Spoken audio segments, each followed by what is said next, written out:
Nomination कराने के बाद बीजेपी जेडीयू का लेकिन कैंडिडेट। आपको लगता है कि कभी बीजेपी ने उम्मीदवार घोषित करके अपना उम्मीदवार वापस लिया? इसका इतिहास तो रहा नहीं है और यह बड़ा ही मुश्किल लग रहा है, क्योंकि अमित शाह, देखिए, यह फैसला नितिन नवीन का नहीं, यह फैसला सम्राट चौधरी का नहीं, यह फैसला अमित शाह का बिल्कुल। है। और अमित शाह, आप जानते ही हैं, शर्तों के मामले में जब उनकी बातें नहीं सुनी जाती है तो कितने कठोर हो जाते हैं।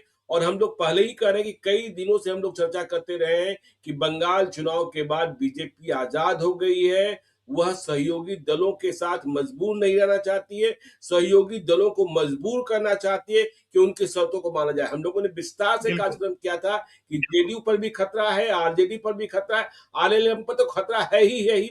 देखिए, कल प्रदेश अध्यक्ष का चुनाव भी होना है उपेंद्र कुशवाहा की पार्टी का, पटना में कार्यक्रम उन्होंने रखा है, कार्य समिति का की बैठक है। तो बीजेपी अब कहां किसी को छोड़ने वाली है, जिसके और दीपक प्रकाश के लिए इतना बड़ा ऑपरेशन चलेगा, इस बात की संभावना बिहार की धरती पर तो अभी दिखाई नहीं पड़ बिल्कुल रही है। बिल्कुल ज्ञानेश्वर जी, और वो करना होता तो दिख रहा होता, पहले से इस बात की तैयारी होती, इस बात के लिए उनको भरोसे में लिया गया होता। और ये बात बिल्कुल हम्म। ठीक है कि आज कोई भी सहयोगी पार्टी बुलडोज करके अमित शाह से कोई बात मनवाने की स्थिति में नहीं है। कोई बुलडोज नहीं कर सकता, कोई बिल्कुल, अपने बिल्कुल। जिद जबरदस्ती हम्म, करके उनसे कोई बात नहीं मनवा सकता। बीजेपी की वैसी, हम्म, बीजेपी को अब उस तरह की बिल्कुल ही बीजेपी की स्थिति नहीं है कि कोई नहीं कर सकता, मतलब जेडीयू भी नहीं कर सकती है ज्ञानेश्वर, चंद्रबाबू नायडू जी। भी नहीं कर सकते। अभी स्थिति ये है कि ममता बनर्जी के लोकसभा राज्यसभा मिलाकर के 41 में से 30 एमपी समर्थन में है, 30 एमपी बीजेपी के संपर्क में, उनके उनके बताइए। लोकसभा के 23 एमपी बीजेपी के संपर्क में है। तो अब बीजेपी हम्म, को कोई जरूरत नहीं है किसी के सामने, पहले भी नहीं थी, लेकिन अब तो और ज्यादा बीजेपी ने अपनी पावर कंसोलिडेट की है। लोकसभा चुनाव के बाद जितने विधानसभा चुनाव हुए, उसमें आप एक हम्म, झारखंड छोड़ दे तो बीजेपी हर जगह जीती है। ऐसे अनएक्सपेक्टेडली बीजेपी जीती महाराष्ट्र में या हरियाणा में या पश्चिम बंगाल में, तो अब उसके सामने कोई चुनौती नहीं किसी पार्टी की। बिल्कुल। आरएलएम तो बहुत ही छोटी पार्टी है, लोकसभा में भी कोई नहीं है उनका, विधानसभा के भी उनके जो 4 लोग हैं उसमें से 3 बीजेपी के संपर्क में है। तो ये उनकी उनकी हम्म, तरफ से बुलडोज करके वो फैसला नहीं करवा सकते।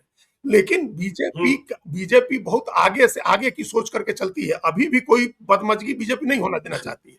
तो अभी हो सकता है बिल्कुल। बातचीत हो रही हो, मर्जर वाली बात फिर से नए सिरे से हो, दीपक प्रकाश के बीजेपी में चले जाने की बात हो चुकी। अभी 2 दिन का टाइम मिल गया, बफर मिल गया शनिवार और रविवार का। मंडे आखिरी हम्म, दिन है नॉमिनेशन का, उस समय रविवार की रात तक कोई चीजें, बहुत सारी चीजें तय होंगी। और हम फिर दोहरा रहे हैं, अगर बीजेपी तैयार नहीं होती है उम्मीदवार बनाने के लिए, बीजेपी जी। अपने 4 सीटों पर अड़ी रहती है, नीतीश कुमार 3 और लोजपा 1 सीट पर रहती है, तो 8 तारीख की शाम को 5 बजे दीपक प्रकाश को इस्तीफा कर देना चाहिए। उसके बाद उसको नहीं ड्रैग करना चाहिए, अब तकनीकी रूप से, कानूनी रूप से नहीं ड्रैग हम्म, करना चाहिए। फिर वो उनकी हम्म, अपनी नीति, उनकी जो अपनी राजनीति है उपेंद्र कुशवाहा की, ये उसी राजनीति के अनुरूप होगा कि वो छोड़ दें इस बात को।